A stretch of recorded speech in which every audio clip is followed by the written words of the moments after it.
Alp Mehmet's here, Chairman of Migration Watch, with the news, of course, that 919 migrants crossed the Channel in 14 boats just on Friday alone, pushing the total for the year to just over 16,000, 1,500 over the course of the weekend. So we're nearly at 40,000 since Labour got in. Alp, very good morning to you. Good morning, Mike. Apparently, Keir Starmer's upset that the French are not doing enough, but he doesn't quite say it. He says that, you know, they're working together to make sure that nobody makes that crossing. But it doesn't seem to be working, and it's going to get worse, isn't it, over the course of the next few weeks as the weather improves? Well, I recall saying it's going to get worse 3 years ago, 4 years ago. And the reason is that people will come over because illegally in small boats because it works. They know that they're not going to be removed. And each time you hear the Prime Minister come up with something about cracking down, about waving his finger at the French, you know for sure that things are not going the way that they would like them.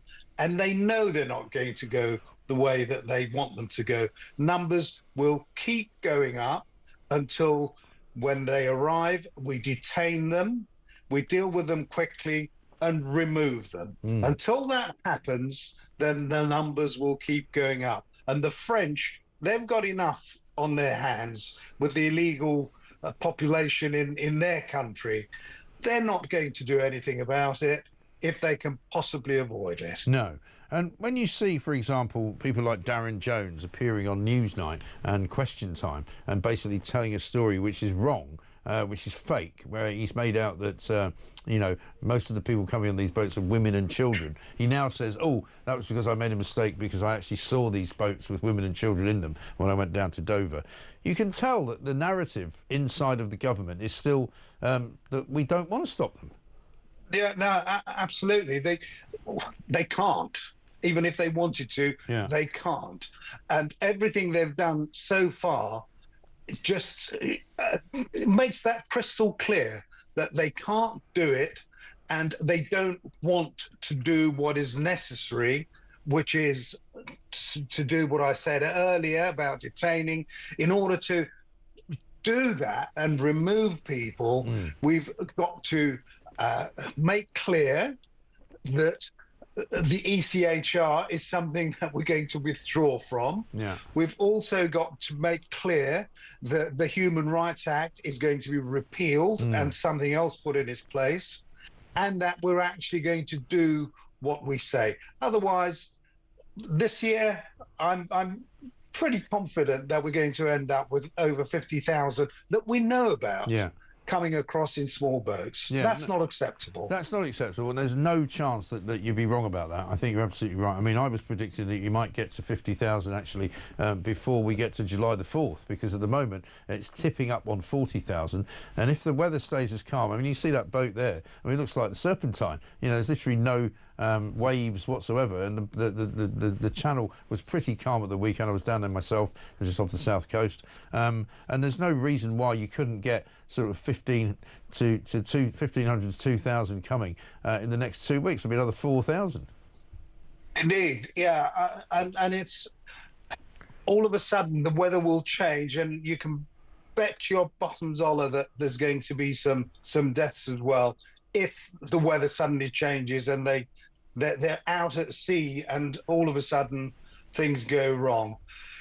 The other reason that I believe that the government actually is not, they're not really especially keen on doing anything about it, is the sort of evidence and what we hear about what they're going to do to the a detention estate. They're going to expand it. We hear about the money being committed to illegal migrants and asylum seekers. We hear about those that they're going to put in, instead of hotels, they're going to put in private rented accommodation, which in itself is potentially so damaging and makes it so much more difficult for young people actually to go and be able to pay a reasonable rent.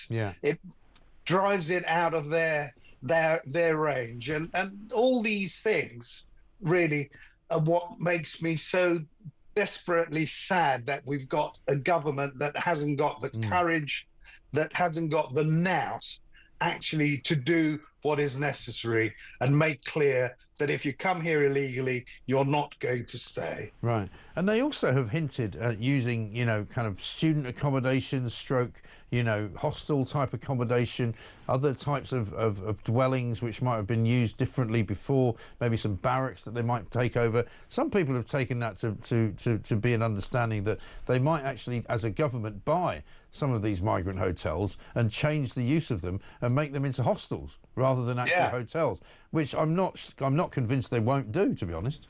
Well, I'm not convinced they will do either, if only because it will allow them to say, "Hey, look, we've taken everyone out of the hotels." Yeah, and it's marginally cheaper to actually buy the property than it is to keep renting it. I mean, it's just bonkers. Alp, good to talk to you. Well, it's cheaper in the short run, Mike, but it isn't in the long run. In the long run, it's not only more expensive, it's more damaging. No, of course. They've got to get their act together. Yeah, no, listen, I'm not talking about in the real world of cheaper. I'm talking about in the made-up world of politicians who can say, oh, we've saved some money by doing this. But actually, you know, you won't see how much they've spent to actually buy the property. But listen, Alp, we've got to run. Thank you very much indeed. Alp Mehmet, Chairman of Migration Watch.